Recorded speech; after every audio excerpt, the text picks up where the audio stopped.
स्वागत है आपका अपने चैनल लोहागढ़ स्टडी पॉइंट में। ठीक है, तो हम हमारी 10th मैथ्स को आगे बढ़ाते हैं, सांख्यिकी को।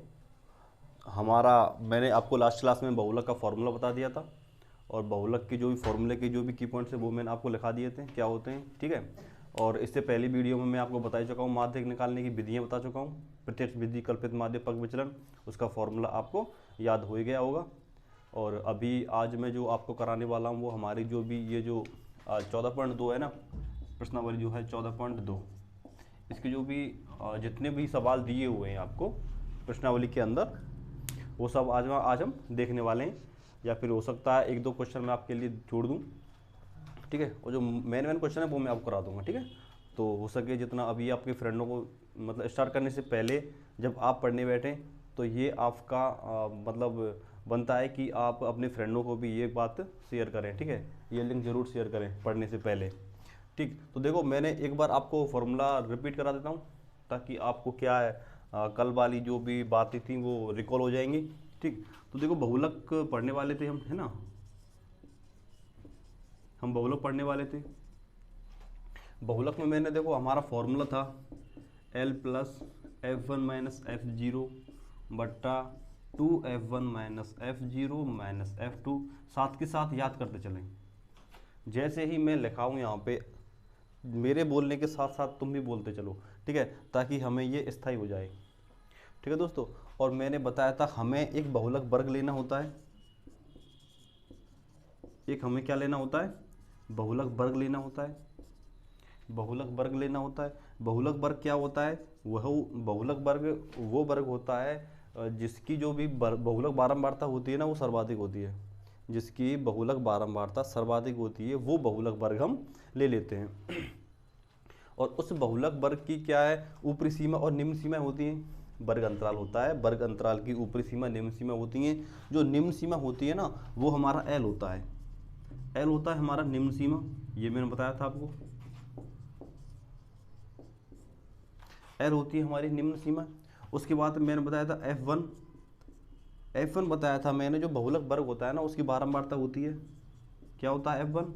F1 होता है आपका बहुलक वर्ग की बारंबारता है या फिर बारंबारता है। ठीक है, ये आपको रिवीजन करा रहा हूँ मैं।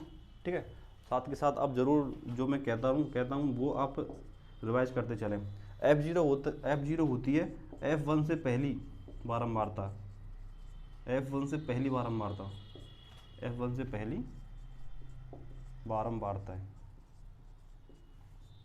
और जो नए स्टूडेंट अगर इस वीडियो को देख रहे हैं ना तो उनके लिए भी ये ठीक है, और अगर वो देख सकें तो पहली वीडियो ज़रूर देख लें। और मैंने अच्छे से उसमें बताया है, और यही बताया था मैंने, थोड़ा मतलब डिटेल में बता दिया था, लेकिन था यही। अगर इससे हो जाएगा, अगर इसको भी देख लोगे तो आपका काम चल जाएगा। मतलब 14.2 की जो भी आपके जो क्वेश्चन दिए हुए हैं ना बहुलक, वो आप सॉल्व कर लोगे। मतलब ये है F2 है, F2 है वो F1 से बाद की है, F1 से बाद की बारंबारता है। जो भी है वो बारंबारता है वही। और जो हमारा H है हमारा जो वर्ग अंतराल दिया होगा ना, वर्ग अंतराल का जो अंतर है। ठीक है, वर्ग अंतराल का अंतर, वर्ग अंतराल का अंतर हो गया। ठीक है, ये हमारी 4-5 चीज़ें थी जो कि आपको देखनी है। ठीक है, ये आपके लिए कोई सारणी होगी। ठीक है, यहाँ पे जो भी बहुलक वर्ग सर्वाधिक होगा तो ये अगर हमारा F1 है, ये हमारा अगर F1 है जिसकी बहुलक ज़्यादा है तो ये हमारा F0 होगा, और ये हमारा यहाँ पे F2 होगा। इसकी जो भी लोअर लिमिट होगी वो हमारी L1 होगी, वो हमारी L होगी। और इनका जो अंतर होगा, इनका क्या है, इनका जो अंतर होगा वो हमारा H होगा। ये मैंने आपको एक तरीके की सारणी बना के बता दी क्या होने वाला है। F1 क्या होता है, F0 क्या होता है, L क्या होता है, ठीक है, H क्या होता है, ये सब आपको पता ही चल गया होगा। ठीक, तो अभी देखते हैं सवाल। कल मैंने आपको उदाहरण कराया था, एक उदाहरण को अच्छे से बताया था, आपकी होप समझ में भी आ गया होगा। तो करते हैं लाओ सवाल। ठीक है, पहला ही सवाल ले लेते हैं।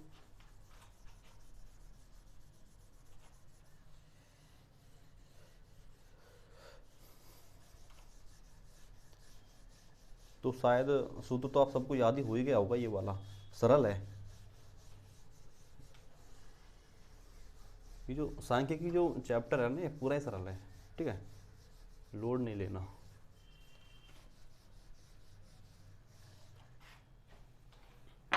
तो देखें हमारा पहला सवाल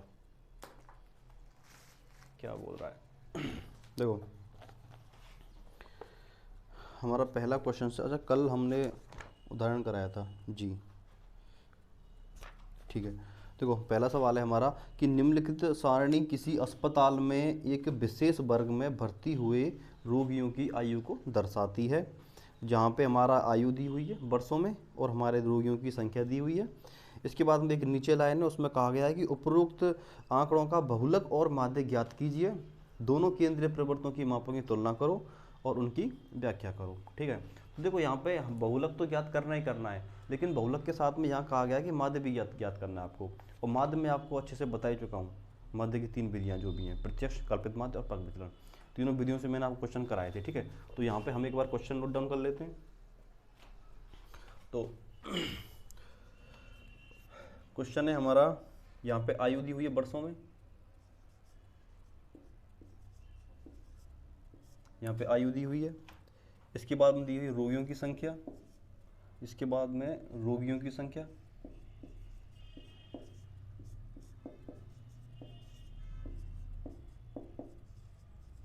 रोगियों की संख्या हमारे आंकड़े होते हैं, ठीक है। इसके बाद में हमें यहाँ पे x निकालना होगा, xi निकालना होगा। वो क्या होगा, ये जो आयु का वर्ग अंतराल है ना, इनका अंतर होगा या इनके मध्यमान होगा। तो देखो यहाँ से सवाल को 5 से 15 आयु वर्ष वाले कितने 6 हैं, 15 से 25 वो हमारी 11 हैं, 25 से 35 वो हमारे 21 हैं, 35 से 45 वो हमारे 35 से 45 वाले कितने 23 हैं। इसके बाद हम बात करते हैं 45 से 55 वो 14 हैं, और 55 से 65 वो हमारे 5 हैं। यह है हमारा।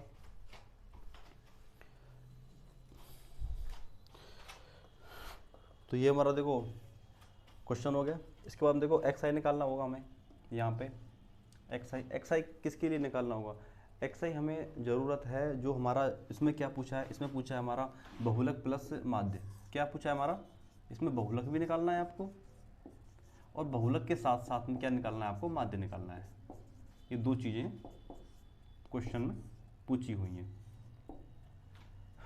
ठीक है दोस्तों। तो देखो सबसे पहले तो चलो हम xi को बाद में निकाल लेंगे, सबसे पहले हम इसके लिए निकाल देते हैं क्या, बहुलक निकाल लेते हैं, ठीक है। तो बहुलक, अब बहुलक मैंने क्या बताया था सबसे पहले आपको, मैंने बताया था सबसे पहले हमें जो सर्वाधिक बारंबारता आएगी ना वो हमें देखनी है, जिसकी बारंबारता सर्वाधिक आएगी वो बहुलक वर्ग हमें लेना है। तो यहाँ पे तुम्हें किसकी बहुलक वर्ग सब सर्वाधिक लग रहा है, 23 होगा, 23। तो मतलब हमारा ये कहने का मतलब ये हुआ कि हमारा ये बहुलक वर्ग बन गया, ये हमारा बहुलक वर्ग बन गया। बहुलक बनने के बाद में हमारा जो ये मान है ये हमारा f1 हो गया। बताया था मैंने आपको, जो बहुलक वर्ग की बारंबारता जो सर्वाधिक है वो हमारी f1 होगी। f0 बताया था मैंने इससे पहली वाली, और f2 बताया था मैंने इसके बाद वाली, ये बातें आपको याद होंगी।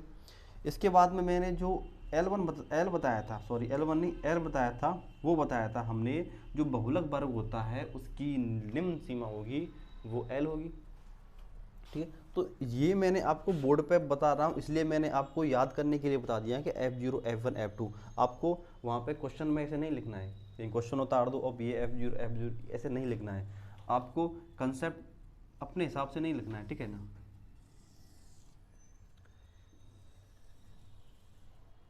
आपको वहाँ पे डिटेल देनी है, ठीक है। कैसे, जैसे आपको देना है कि बारंबारता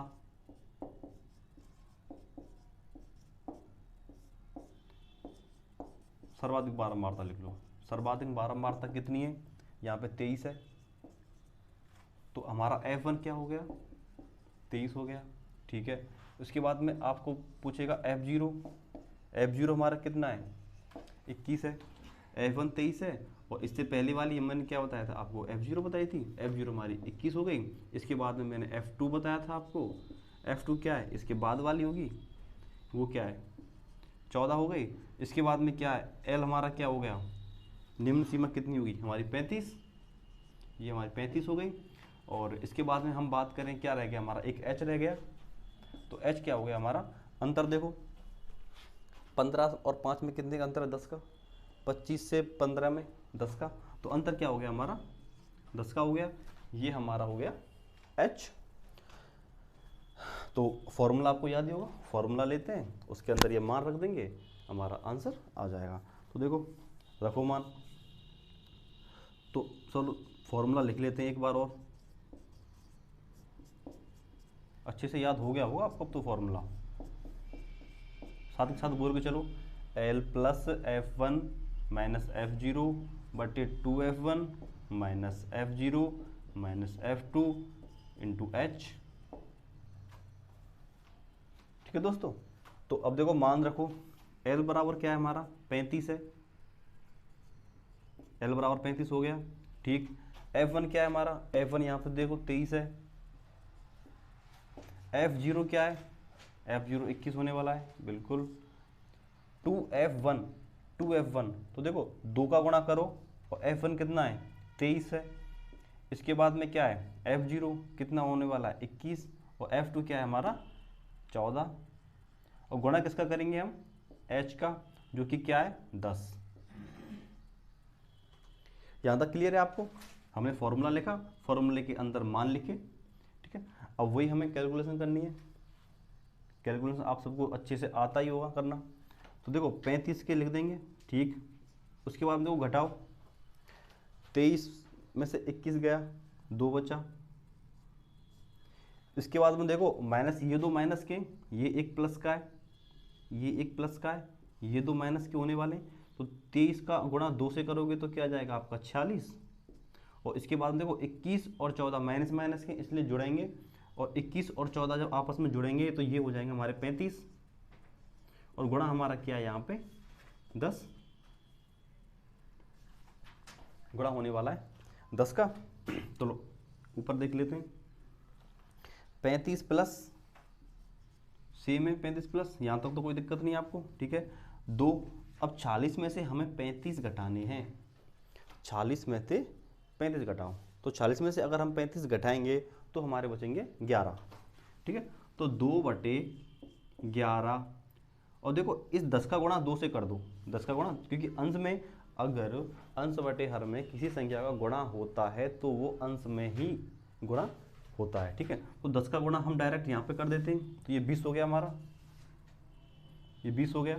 तो देखो 35, अब देखो बताया था मैंने सबसे, अगर आप यहाँ से नीचे से लासा लोगे फिर, ठीक है, दोनों का, इसके बाद में इसका गुणा करोगे तो ये थोड़ा लंबा जाएगा। लेकिन अगर यहाँ पे देखो 35 कर लो, और 35 के बाद में 11 का डायरेक्ट ही भाग दे दो 20 में, कितनी बार जाएगा देखो, एक देख के देख लें, तो देखो 20 हो गया, इसका आप अलग से देख लिया करो। तो 11 का देखो 11 बार, एक बार जाएगा, कितना बचे, 9, पॉइंट लिख लो, 0, 8, क्या बच गया यहाँ पे, 2 और 1, ठीक है, क्योंकि अगर 20 जाएगा तो 11 बचेगा,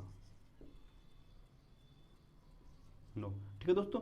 तो ये हमारा क्या, इसमें 1.81 बार भाग जा रहा है, और यहाँ पे जो मान आने वाला है वो हमारा यहाँ पे योग कर लोगे, और 35 प्लस, अच्छा ऐसा मत करना, 35 प्लस योग कैसे करोगे आप, पॉइंट के बाद का, पॉइंट के बाद से ही योग होता है, और पॉइंट से पहले का योग है जो वो नॉर्मल संख्या से होता है। तो 35 का, 35 में 1 जुड़ेगा, तो 35 और 1 36 हो जाएंगे, और पॉइंट के 81 हो जाएंगे, ठीक है। अगर किसी भी दोस्त को समस्या हो तो मैं बता देता हूँ एक बार योग यहाँ पे, अगर हम 35 में 1.81 को जोड़ें तो इस प्रकार से जोड़ोगे आप, इसको पॉइंट लगा के 35 के बाद में 2 जीरो आप लिख सकते हो, इस प्रकार से जोड़ा जाएगा, ठीक है। बेसिक है, आपको पता ही होगा, लेकिन कभी कभी गलती हो जाती है, इसलिए मैं ये आपको बता रहा हूँ, ठीक। तो यहाँ पे ये जो हमें प्राप्त हुआ है ये बहुलक हो गया, 36.81 हमारा क्या हो गया, बहुलक हो गया। ठीक है, तो अभी हमारा देखो ये बहुलक हो गया। अब हम बात करते हैं माध्य की। तो आप ये वाला है वो नोट डाउन कर सकते हो या फिर स्क्रीनशॉट ले सकते हो, जो आपको उचित लगे। फिर बात करते हैं हम माध्य की।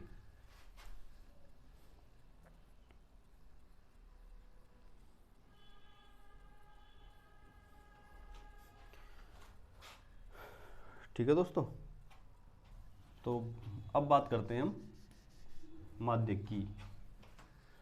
अब देखो माध्य की मैंने तो आपको 3 विधियां बताई दी हैं, उनमें से आपको जो उचित लगे वो आप कर सकते हो, या फिर मैं बता दे रहा हूँ।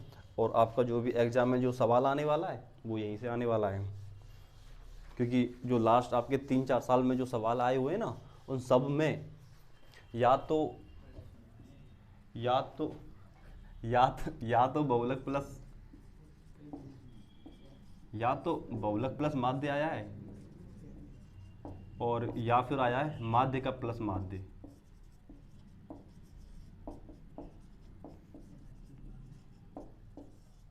ठीक है, ये वाली। ठीक है, तो हमारी ये जो 14.2 प्रश्नावली है ना, 14.2, उसमें तो ये बहुलक प्लस माध्य, और जो 3 आएगी ना 14.3, उसमें माध्य का प्लस माध्य होने वाले हैं।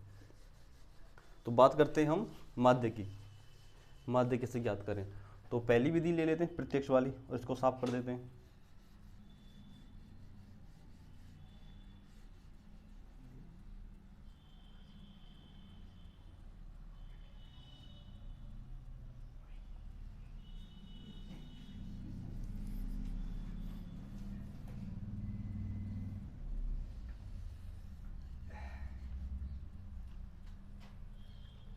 ठीक है, तो देखो इसके आंकड़े ज़्यादा बड़े तो होने वाले हैं नहीं, तो इसको देखो हम माध्य ज्ञात करने के लिए यहाँ पर सबसे पहले हम एक्स आई लेते हैं, क्योंकि हम करने वाले हैं प्रत्यक्ष विधि से।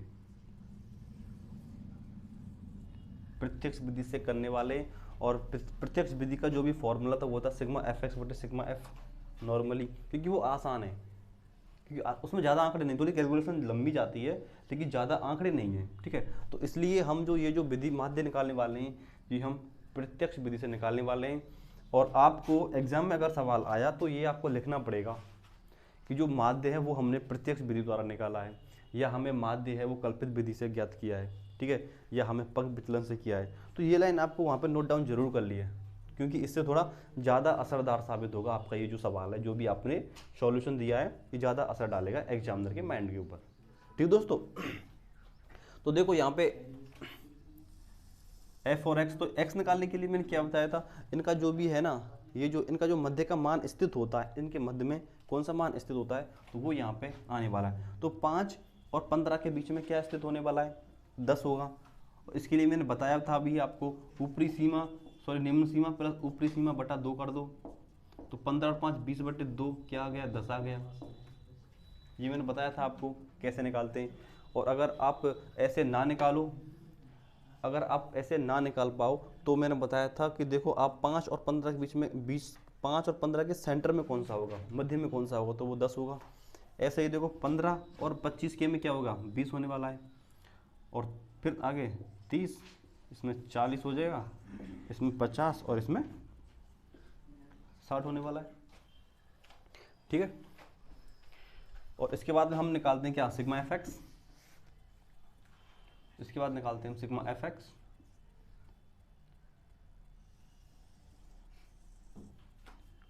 सिग्मा एफ एक्स के लिए देखो सिग्मा एफ का एक्स से मल्टीप्लाई, तो 6 का 10 से करो, यहाँ पे देखो 60 होगा, 11 का 20 से क्या होगा, 220, 21 का अगर हम 30 से करेंगे तो क्या आ जाएगा, 630, 23 का 40 से करेंगे तो क्या आ जाएगा, देखो 4 तिया 12, 0, 4 तिया 12 और 8 और 1 9, 920 हो गया। 14 का 50 से करेंगे तो देखो 14 कितने होते हैं, 70 होते हैं, तो ये हो जाएगा हमारा 700। और इसके बाद में 5 का अगर 60 से करने वाले हैं तो ये हो जाएगा हमारा 300। ये हो गया हमारा सिग्मा एफ एक्स का मान। इसके लिए मैंने बताया था आपको, जो भी ये जो सिग्मा एफ है ना, एक तो इनका योग लेना है हमें सिग्मा एफ का, और एक लेना है हमें सिग्मा एफ एक्स का योग। ये 2 योग हमें, अब 2 योगों की हमें क्या होती है, आवश्यकता होती है इसके अंदर। तो देखो इनका योग सिग्मा एफ का योग ले लेते हैं। अच्छा उस सवाल में कहा भी होगा शायद योगियों की संख्या बताओ, कहा भी होगा योग, नहीं बताया, नहीं इसमें नहीं कहा, तो ये तो हमें योग करना है। वो कभी कभी क्या है कि क्वेश्चन दे देता है, जैसे दूसरे क्वेश्चन में दिया है ना ये 225, तो इसी प्रकार, लेकिन यहाँ पे नहीं दिया है, तो इसलिए हमें क्या ये निकालना पड़ेगा क्या होता है। तो देखो इनको जोड़ लो, तो अगर इनको जोड़ दें, देखो 6 और 11, देखो 6 और 1 7 8 9 10 11, 11 और 4 क्या हो गया 15, 15 5 20, 0। इसके बाद में 1 2 और 1 3 4 5 6, 6 और 2 8, ठीक है। और इनका हम योग करोगे तो इनका आ जाएगा हमारा, देखो 0 लास्ट में, 0 ही है, तो 6 और 2 8, 8 और 3 11, 11 और 2 13, ठीक है। एक इसके बाद देखो 2, 6 और 2 8, और 9 और 8 17, 17 और 7 क्या हो गए 17 और 7 हमारे 24, 24 और 3 27, 27 और 1 हमारा क्या चल रहा था, हासिल वाला चल रहा था, तो ये हमारा हो गए तुम्हारे 2830, ये हो गए हमारे 2830, ठीक है। हमारे पास देखो सिग्मा एफ एक्स का मान है, हमारे पास सिग्मा एफ का भी मान है, ठीक है। तो दोनों मान है, तो देखो माध्य निकाल लो, माध्य बराबर निकाल लो सिग्मा एफ एक्स बटे सिग्मा एफ, ये हमारा फॉर्मूला हो गया। फॉर्मूले में मान रख दो 2830 सिग्मा एफ एक्स की वैल्यू है योग, और जो सिग्मा एफ की वैल्यू वो हमारी क्या होने वाली 80, ये हमारी 80 हो गई। देखो 0 से यहाँ पे 0 काट दो, ठीक है ना, और इसको देखो भाग दे लो, अलग से देख लो आप, और 283 बटे 8, ठीक है ना। तो देखो 8 का भाग दो यहाँ पे, तो 8 अगर 8 चौके 32 ज़्यादा हो गए, तो 8 से क्या हो गया 24 हो गया। इसके बाद 4 43, 8 कितने हो गए 40, 3.0 बढ़ा लो, 8 चौको 32 ज़्यादा, तो 8 से 24, तो ओवरऑल हमारा जो भी मान आने वाला है वो 35.3 के समथिंग हमारा आने वाला है। ये हमारा हो गया, हमारा क्या माध्य हो गया, ठीक है। आप देखो ये जो मैंने अलग अलग बताए ना, आप एक सारणी बना के भी ये मान निकाल सकते हो। तो मैंने यहाँ पर ये साफ कर, तो माध्य हमारा आया था तुम्हारा कितना, माध्य आया था हमारा 35.8, 35.3, और हमारा जो बहुलक आने वाला है इसका, बहुलक हमारा कितना आया था पहले, और बहुलक आया था 36.8, 36.8, ठीक है, ये आने वाला था। चलो मैं यहाँ पे साफ कर दिया, एक बार और लिख देता हूँ माध्य आपको, माध्य बराबर सिग्मा एफ एक्स बटे सिग्मा एफ बराबर, सिग्मा एफ एक्स की वैल्यू थी 2830 और सिग्मा एफ की वैल्यू थी 80, इनको काटो, इनका योग आ गया 35.3, ये हमारा वैल्यू, ठीक है। तो ये हमारा पहला सवाल रहा, इसमें हमने निकाला था बहुलक और एक चीज़ निकाली थी हमारी माध्य, दोनों हमारे यहाँ पे हैं, माध्य रहा, ये हमारा बहुलक रहा। आई होप आपको समझ में आया होगा, तो इसको आप नोट डाउन कर लो, फिर बढ़ते हैं हमारे अगले सवाल की ओर।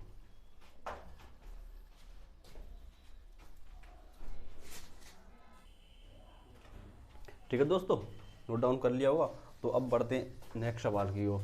देखो आपके इसमें ना 6 क्वेश्चन दिए हुए हैं, 6 क्वेश्चन दिए हुए हैं, और जो भी 6 के 6 क्वेश्चन है ना वो सेम ऐसे ही हैं जो मैंने अभी करा दिए, ठीक है ना, मतलब सारे क्वेश्चन ऐसे ही हैं जो मैंने अभी कराए हैं। उसमें माध्य प्लस में बहुलक दोनों पूछा हुआ है, लेकिन कोई क्वेश्चन ऐसा भी है जिसमें केवल बहुलक पूछा हुआ है, माध्य नहीं पूछा हुआ, ठीक है। तो वैसे तो आप एक सवाल के आधार पर जो भी मैंने पहले कराया उसके आधार पर आप 6 क्वेश्चन कर सकते हो, लेकिन मैं आपके लिए एक क्वेश्चन और करा देता हूँ, ठीक है। और जो बचे हुए क्वेश्चन होंगे ना वो आप सब करके देखने, और अगर आपको कोई भी प्रॉब्लम आती है तो आप कमेंट कर देना नीचे, मैं आपको करा दूंगा उस टाइम पे। तो देखो यहाँ पे दूसरा क्वेश्चन क्या है, दूसरा क्वेश्चन आपको पढ़ के बता देता हूँ उसमें करना है क्या। देखो इसमें कहा गया है कि जो एक आंकड़े हैं बिजली उपकरणों के 225, ठीक है ना, उनके जीवन काल की सूचना दी हुई है। जीवन काल मतलब किसमें, घंटों में जीवन काल, उपकरणों का तो घंटों में ही होता है। देखो जीवन काल घंटों में, उसकी प्लस उसकी बारंबारता क्या है।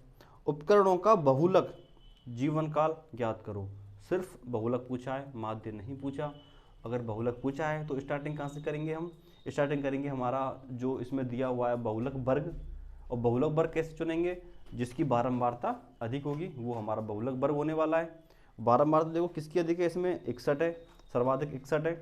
तो यहाँ पे बताता हूँ आपको आंकड़े क्या क्या होने वाले हैं। तो 61 होगा वो हमारा F1 होगा, 52 होगा वो F0 होगा, और 38 होगा वो F2 होगा, और जो L रहने वाला है वो हमारा 60 रहने वाला है, क्योंकि 61 का जो माध्य जो भी बहुलक वर्ग है वो 60 से लेके 80 के बीच में है, और H हमारा 20 होने वाला है। ठीक है, H हमारा 20 होने वाला है। अब बात करते हैं तीसरे क्वेश्चन की ओर। तीसरे क्वेश्चन में आपको करा देता हूँ। इसके बाद में आपको फोर्थ क्वेश्चन बहुलक प्लस माध्य ये करना है। फिफ्थ क्वेश्चन सिर्फ बहुलक निकालना है, ये करना है। और आपका जो भी सिक्स्थ है ना, इसमें पूछा है इन आंकड़ों का बहुलक ज्ञात करो, सिर्फ बहुलक है, तो ये भी आपको करना है। ठीक है, तो मैं मतलब आपको सिर्फ तीसरा सवाल कराने वाला हूँ, और बचे हुए तुम खुद को करने हैं। आपका ये होमवर्क समझो, या आपको मतलब करनी है ये। तो देखो थर्ड क्वेश्चन पे आते हैं। थर्ड क्वेश्चन में कहा गया है कि निम्नलिखित आंकड़े किसी गांव के 200 परिवारों के कुल मासिक घरेलू व्यय के बंटन को दर्शाता है, और इन परिवारों का बहुलक मासिक व्यय ज्ञात करो और साथ ही माध्य मासिक व्यय ज्ञात करो। मतलब बहुलक प्लस में माध्य दोनों पूछ रहा है। पहले भी सवाल कराया था मैंने फर्स्ट वाला, वो भी सेम था, बहुलक प्लस माध्य निकाला था, लेकिन उसको मैंने अलग अलग बताया था। लेकिन अभी हम जो निकालने वाले हैं ना, वो एक ही सारणी बनाएंगे, और एक ही सारणी के बेस पे हम इसको निकालेंगे। ठीक है, और सबसे पहले हम क्या है इसका माध्य निकालेंगे। ठीक है, सबसे पहले हम माध्य निकालेंगे, और आंकड़े ठीक है इसके, तो दूसरी विधि लेंगे कोई, या तो कल्पित माध्य ले लेंगे या फिर हम पग विचलन ले लेंगे। तो देखो सवाल नोट डाउन करें। तो पहला है इसका व्यय, एक तरफ इसके व्यय हो गए, एक तरफ हो गया परिवारों की संख्या,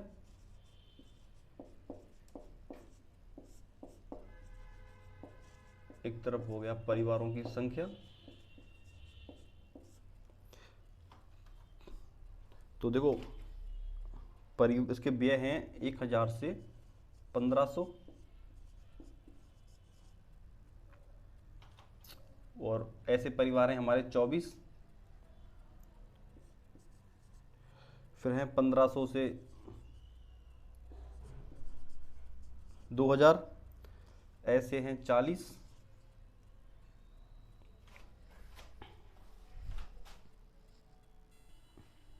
ठीक है दोस्तों, ये हमारा सवाल हो गया। ठीक है, और यहाँ पे ये जो पूछा हुआ है ना, इसमें पूछा है बहुलक, एक तो बहुलक है, एक है हमारा माध्य, दो चीज इसमें पूछी है। फर्स्ट सवाल कराया था मैंने, उसमें भी ये दो चीजें थी, और ये जो हमारा थर्ड सवाल है ना, इसमें भी ये दो ही चीजें। ठीक, और देखो इसके लिए मैं आपके लिए बताऊंगा कि जो माध्य निकालेंगे ना, माध्य निकालेंगे हम यहाँ पे पग विचलन से लगा लेते हैं, पग विचलन से, पग विचलन से। ठीक है, पग विचलन विधि से हम माध्य निकालने वाले हैं। पग विचलन का फॉर्मूला क्या था, एक बार आप देखो रिवाइज कर लो, ए प्लस सिग्मा एफ यू बटे सिग्मा एफ गुणा में एच था। ठीक है, एच बताया था मैंने, वर्ग अंतराल है जो भी है। ठीक है ना, ये माध्य था, इसके लिए हमें चाहिए यू का मान, और u मैंने क्या बताया था आपको, u था हमारा x माइनस ए बटे एच, ये हमारा u था, और x माइनस ए क्या था, x माइनस ए था d, जिसको विचलन बोलते हैं, डेविएशन। ठीक है, ये d था, ये u था, और u के माध्यम से ही हमें u पग विचलन है वो निकलेगा। ठीक है, अब ओवरऑल हमें यहाँ पे चाहिए क्या, देखो ये परिवारों की संख्या, ये तो हमारे आंकड़े हो गए f। ठीक, इसके बाद ये व्यय हो गए। अब हमें सबसे पहले निकालना है x का मान, वर्ग चिन्ह, सबसे पहले निकालना है हमने x का मान, वर्ग चिन्ह निकालना है। और वर्ग चिन्ह कैसे निकालते हैं, इनके जो मध्य में स्थित होता है वो हमारा वर्ग चिन्ह होगा। 1000 और 1500 के मध्य में कौन सा आता है, गैस करो। अगर आपको अनुमान है कि ये होता है, फिक्स है, तो आपको पता होगा कि हाँ, तो आप यहाँ पर लिख दो। अगर नहीं पता होता, उसके लिए भी मैंने एक बताया था आपको, ये जो निम्न सीमा है ना, निम्न सीमा, और निम्न सीमा के साथ साथ हमारी जो भी उच्च सीमा है, इसको जोड़ दो और 2 का भाग दे दो। ठीक है, तो यहाँ पे देखो ये 2500 हो गया, 2500 में 2 का भाग दे दिया तो हमारा आ जाएगा 1250। 12 हो जाएगा 1250। तो यहाँ पे x का मान है वो हमारा 1250 हो जाएगा, 1250 हो जाएगा। ठीक है, अब देखो या तो आप सारे के सारे निकालो, ऐसे ही निकालो। इसकी देखो एक और बताता हूँ आपको तकनीक, जिससे आप सही समय पे लिख पाओगे और ठीक ठाक प्रदर्शन करोगे। देखो यहाँ से मध्य कितना अंतर कितना है, 500 का है। जब वर्ग अंतराल के मध्य जो भी अंतर है वो 500 का है, तो ये भी स्वाभाविक बात है कि जो भी हम xi के मान निकालेंगे उनके अंदर भी 500 का अंतर होगा। मतलब अगर आप इसमें 500 का योग कर दो तो इनके मध्य की संख्या निकल आएगी। अगर इसमें भी 500 का योग कर दो तो ये हो जाएगा 2250, ये आगे की हो जाएगी इसकी, मतलब इस वाले की। फिर इसमें 500 जोड़ दो तो कितना हो जाएगा 2750। ठीक, इसके बाद फिर इसमें 500 जोड़ो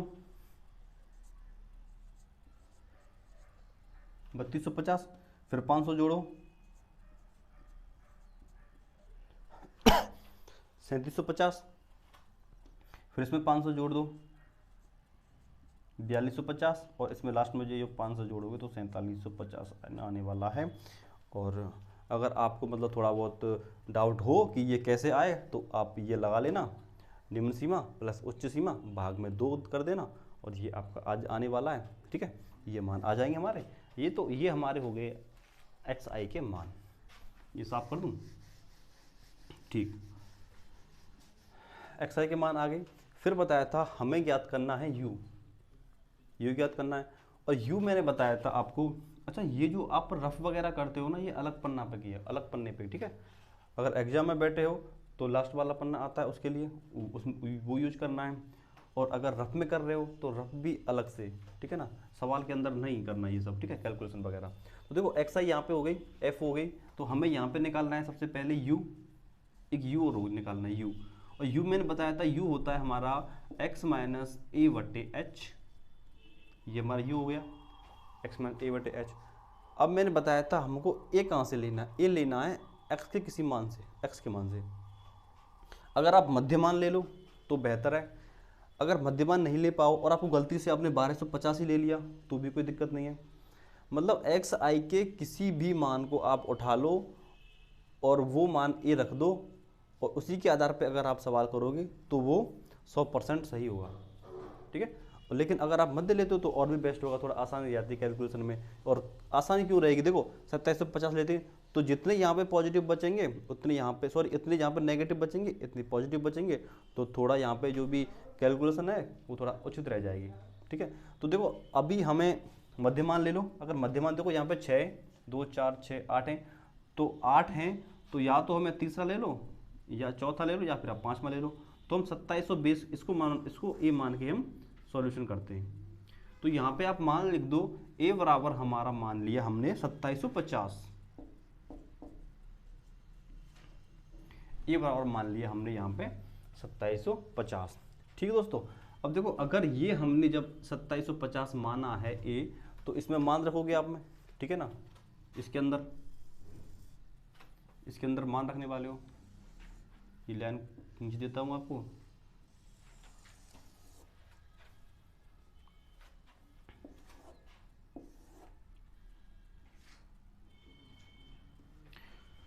देखो पहला निकालो, पहला ये मतलब ये वाला। ठीक है, तो इसके लिए देखो u बराबर निकालोगे तो क्या आ जाएगा, तो x का मान क्या है 1250 है, a का मान क्या है 2750 है। इसके बाद में यहाँ पे h क्या है, h क्या होने वाला, देखो h क्या बताया था मैंने आपको, जो वर्गांतराल है ना इनका अंतर h होता है। तो वर्गांतराल का अंतर कितना है, 1000 और 1500 के अंतर क्या हो गया 500 हो गया। तो ये हमारा यहाँ पे 500 हो गया। तो u बराबर आ जाएगा हमारा, देखो 1250 में से 2705 घटाएंगे तो माइनस का आएगा, ये तो है क्योंकि ना जो पॉजिटिव है, जो धनात्मक संख्या है वो कम है, ऋणात्मक संख्या अधिक है। अगर ऋणात्मक संख्या बचती है तो ऋणात्मक में चिन्ह आएगा, धनात्मक बचती है तो धनात्मक चिन्ह आता है। लेकिन जाहिर सी बात है धनात्मक चिन्ह को प्रदर्शन नहीं करते। ठीक है, तो यहाँ पे अगर घटाया तो यहाँ पे आएगा माइनस के 1500 ऊपर, और नीचे आ जाएगा हमारा यहाँ पे 500। तो यहाँ पे u बराबर आ जाएगा कितना, माइनस के 3। तो यहाँ पे u आ गया माइनस के 3। ये क्लियर आपको, इसके बाद में देखते हैं हम अगला।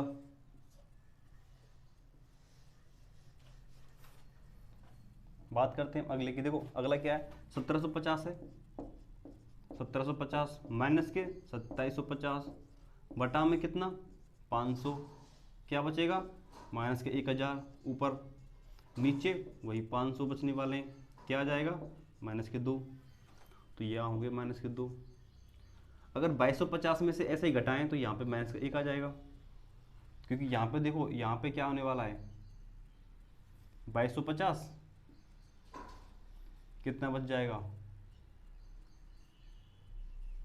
500, और ये कितना जाएगा 1, ये हमारा माइनस 1 हो गया। अगर बात करें हम 2750 की, तो 2750 में 2750 जाएंगे तो क्या बचेगा 0, 0 बचा। अब देखो अब 3250 की बात करते हैं। 3250 में से 2750 घटाने, और एच क्या है वही हमारा 500, तो जो यहाँ पे कितना बचेगा 500 बटे 500, 1 आ गया। ठीक, तो यहाँ पे 1 आ गया। अब बात करते हैं हम 3750 की। 3750 से ये 2750 है, तो ऊपर कितना आया 1000 और नीचे कितना आएगा 500, तो प्लस के 2 बचेंगे। इसमें क्या बचेगा, देखो 4250 है, ये 2750 है, तो 1500 बचेंगे। 1500 में अगर हम 500 का भाग देंगे तो 3 बचने वाले हैं, ये हो गया आपको। और 4750 में अगर ये करने वाले तो ये हमारे 4 बचने वाले हैं। ठीक है दोस्तों, तो ये हो गए हमारे u के मान, ये हो गए हमारे u के मान। अब बात करते हैं हम, हमारे लिए देखो चाहिए क्या, हमें u निकल आया, x हो गया हमारा, u निकल आया। अब बात करते हैं हम f का, तो f का हमारा मल्टीप्लाई u से होगा, तो यहाँ पे हमारा मान आ जाएगा fi और ui का मान। ये हमारे लिए एक लास्ट है। इसके बाद हमें यहाँ पे fu की वैल्यू आ जाएगी, f की वैल्यू हमें पता ही है, तो सिर्फ हम फिर इसका क्या करना होगा, हमें योग करना होगा।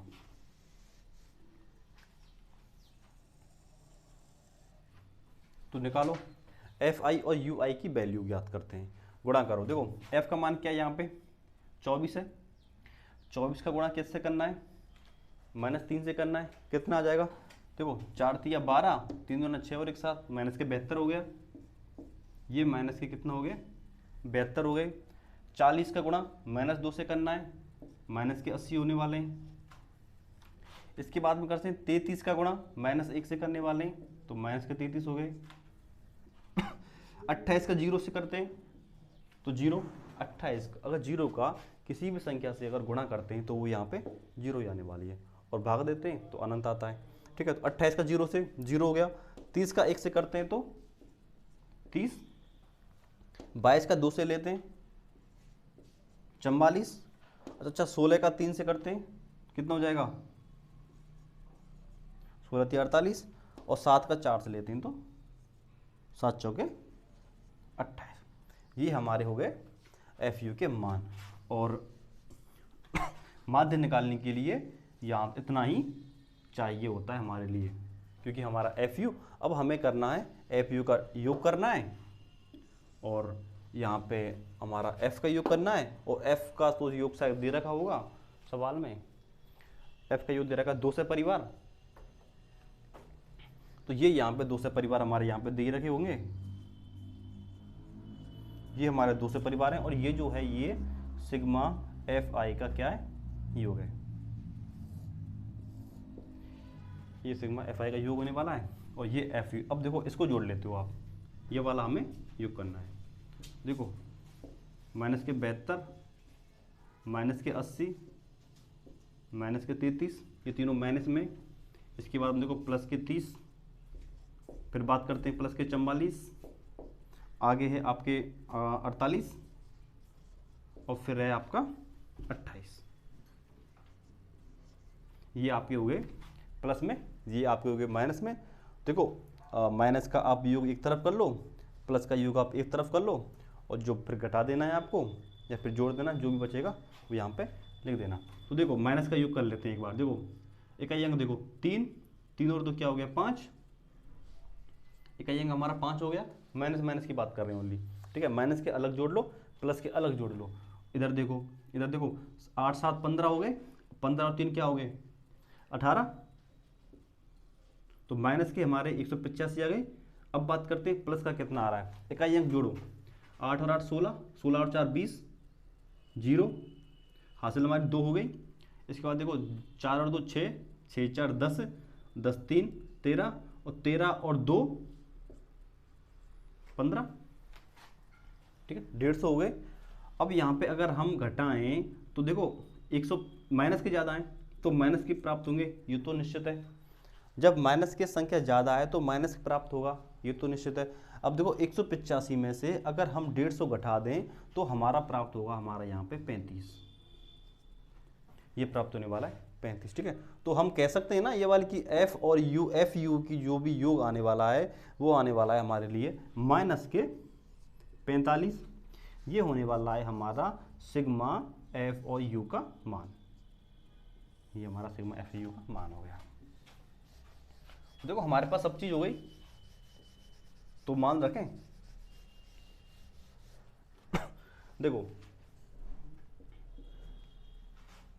बात करते हैं हम यहाँ पे, हमारा एक क्या यहाँ पे, ये क्या बताया था मैंने आपको, ये बताया था मैंने 2750, ठीक है, ये बताया था मैंने 2750 प्लस सिग्मा एफ यू के योग की बात करें तो वो आया था हमारा माइनस के 35। सिग्मा एफ के योग की बात करें तो वो आया था हमारे पास में 200, और एच की बात करें तो वो था हमारे पास में 500।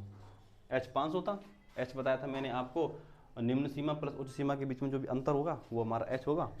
देखो यहाँ से आप इस 2 जीरो से ये 2 जीरो कैंसिल आउट कर दो, इस दो जीरो से ये वाले 2 जीरो कैंसिल आउट कर दो। इसके बाद में आप देखो 2750 प्लस इधर माइनस के देखो 35 से गुणा 5 से करो तो 5 का गुणा 5 से 25, 5 या 15, 15 और 2 17 बटा में 2, ये माइनस के चल रहे हैं, ये माइनस के चल रहे हैं। अगर हम 2 का इधर भाग दे लें इसमें तो कितनी बार जाएगा, अगर 2 का दें देखो 2 8 16, एक बचा, ये 15 हो गया, 14 1, और ये यहाँ पे बच गया 15। तो यहाँ पे जो भी आपको मान प्राप्त हुआ वो था 2750।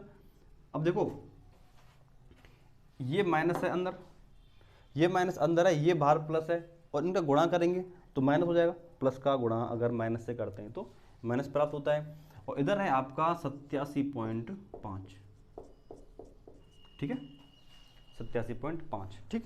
अब देखो घटा लो, चलो मान यहाँ पर रख के घटा लो भले आप, देखो सरलता रूप में 87.5, ठीक है। तो यहाँ पे 0, ये तो 5 आ जाएगा, यहाँ पे देखो 8 हो गए, 10 में से 8 गए तो क्या बचे 2, इसके बाद यहाँ पे 9, यहाँ पे 6 हो गए, उसके बाद में यहाँ पे 6 हो गए, और ये यहाँ पे 2 हो गए, ठीक है 2662। तो ये हमारा मान जो भी माध्य है वो प्राप्त हुआ 2662/5, 2662/5, ठीक है। तो हम कह सकते हैं कि इसका जो भी माध्य हमें प्राप्त हुआ वो प्राप्त हुआ 2662.5, ठीक है। अब हमारा रह गया इसमें बहुलक, तो बहुलक भी देख लेते हैं। आप देखो बहुलक निकालो, या फिर आप ऐसा करो ये वाला नोट डाउन कर लो, फिर मैं बहुलक की बात करता हूँ। ये वाला माध्य जो भी मैंने निकाला पग विचलन विधि से, ये नोट डाउन कर लो, फिर बहुलक की बात करते हैं, ठीक है। या स्क्रीनशॉट ले लो, करें साहब।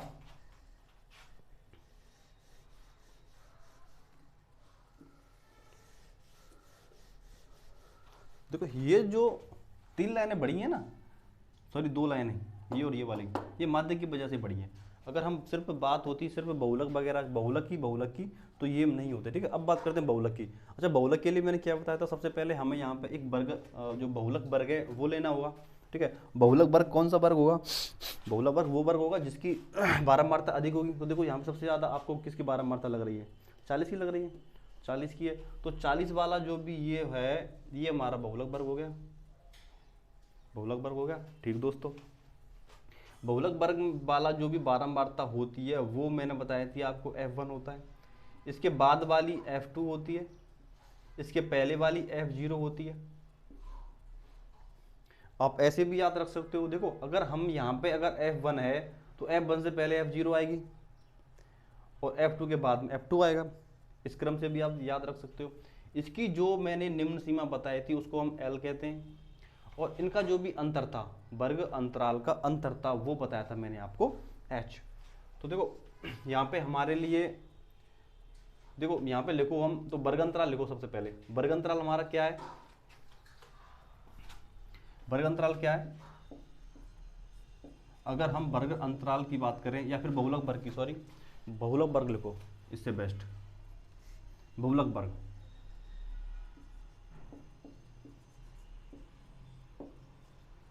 बहुलक वर्ग, बहुलक वर्ग क्या होने वाला है हमारा, 1500 से 2000,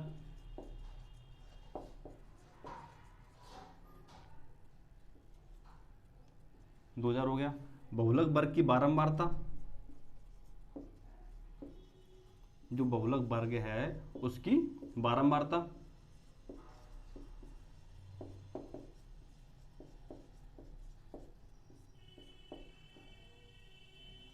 इसको किससे दर्शाते हैं, F1 से, वो क्या होने वाली है हमारी 40, वो रहने वाली हमारी 40। एक मिनट दोस्तों। तो और इसके बाद में अगर हम बात करें हमारी, यहाँ पे देखो बहुलक वर्ग से पहली बारंबारता को क्या बोलते हैं हम, बहुलक वर्ग से पहली बारंबारता को F0 बोलते हैं, और F0 है यहाँ पे कितनी 24। और बहुलक वर्ग की जो बाद की जो भी होगी ना उसको क्या बोलते हैं F2, और यहाँ पे F2 रहने वाली है हमारी 33।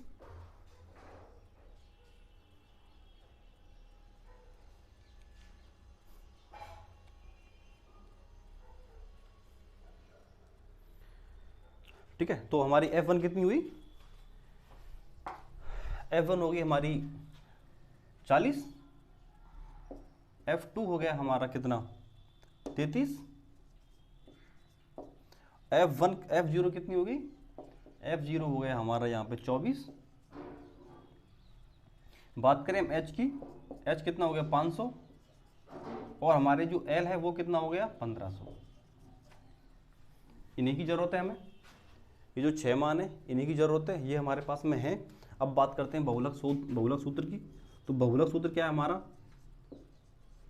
बहुलक बराबर L प्लस, याद हो गया होगा, F1 माइनस F0 बटे 2F1 माइनस F0 माइनस का F2 इन 2 में क्या है हमारा H है। तो मान रखो L क्या है हमारा, L हमारा क्या है 1500, L हमारा क्या है 1500 है, ठीक है। उसके बाद में F1 की बात करें तो F1 क्या है हमारा 40 माइनस F0 क्या है 24 है। इसके बाद में देखो 2F1 है तो 2 का 40 से गुणा माइनस के 24, और F2 हमारा क्या है 33, H हमारा क्या है 500। ये मान हो गए। इसके बाद आप कैलकुलेशन है, चलो मैं बता देता हूँ वो भी, लेकिन अगले जो भी आपको सवाल हैं सेम इसी पैटर्न पे, किसी में बहुलक ज्ञात करना है, किसी में बहुलक प्लस में माध्य ज्ञात करना है, ठीक है। ये मैंने पग विचलन से बताया है, आप कल्पित माध्य से कर देना, आप जो प्रत्यक्ष विधि है डायरेक्ट उससे कर देना, सिग्मा एफ एक्स बटे सिग्मा एफ, ठीक है ना।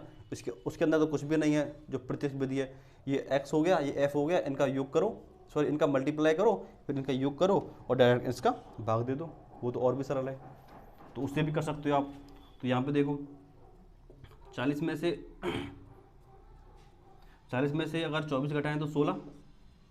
इसके बाद देखो यहाँ पे 40 गुना 80, 80 माइनस ये कितना हो गया, ये हो गया हमारे साथ तुम्हारा 57,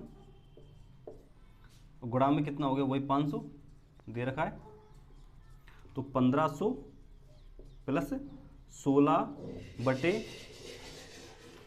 1600 बटे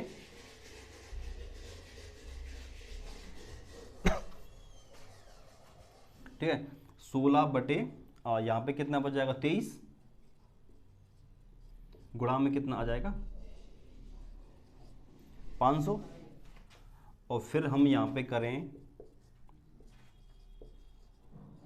1500 प्लस 16 पंजा 80, 8000 बट्टे 23, ये आप योग कर लेना। ठीक है, भाग दे लेना। और इसका जो भी आंसर आने वाला है वो आने वाला है आपका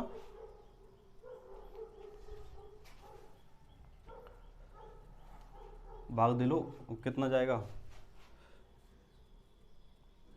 हाँ 347 वाट, ठीक है, 1500 प्लस 347.2, ठीक है। तो इसका योग होने वाला है हमारा 1847.2, ठीक है, ये हमारा होने वाला है बहुलक। ठीक है दोस्तों, तो देखो अभी हमने जो हमारी जो भी प्रश्नावली ये जो 14.2 चल रही है ना, इसके ना 2 सवाल कर लिए, एक तो फर्स्ट किया था और एक थर्ड किया था, ठीक है ना। इसके बाद आपके 4 सवाल रह जाते हैं। वैसे तो चारों सवाल सरल हैं, कोई भी आपको परेशानी नहीं होगी अगर आप करके देखें और करना चाहें तो, मन से करें तो, और आपकी समझ में आया होगा तो आप बेसिक कर लोगे, ठीक है, ऐसी कोई ज़्यादा बड़ी बात नहीं है, ठीक है। और वो आपका एक तरीके का होमवर्क है, आप करके देखना। अगर बाई द वे आपकी कोई भी मिस्टेक होती है या आपकी समझ में नहीं आती है तो कमेंट बॉक्स है, कमेंट में आप क्वेश्चन डालना कि इस क्वेश्चन में आपको समस्या है और ये समस्या है, तो वो मैं फिर अगली वीडियो में या फिर जब भी होगा वो मैं आपको बता दूंगा, जब भी आपको समस्या होगी। या फिर आपको टेलीग्राम पे भी पूछ सकते हो आप, वहाँ पे भी आपको सॉल्यूशन मिल जाएगा, जहाँ जो आपको उचित लगे वो आप देख लेना, ठीक है। और इनके जो भी शेयर है इस वीडियो को सबसे ज़्यादा से ज़्यादा करो, ठीक है। सारी क्लासें आपकी रेगुलर चल रही हैं, जितना हो सके आप और पढ़ते रहो, ठीक है दोस्तों, धन्यवाद।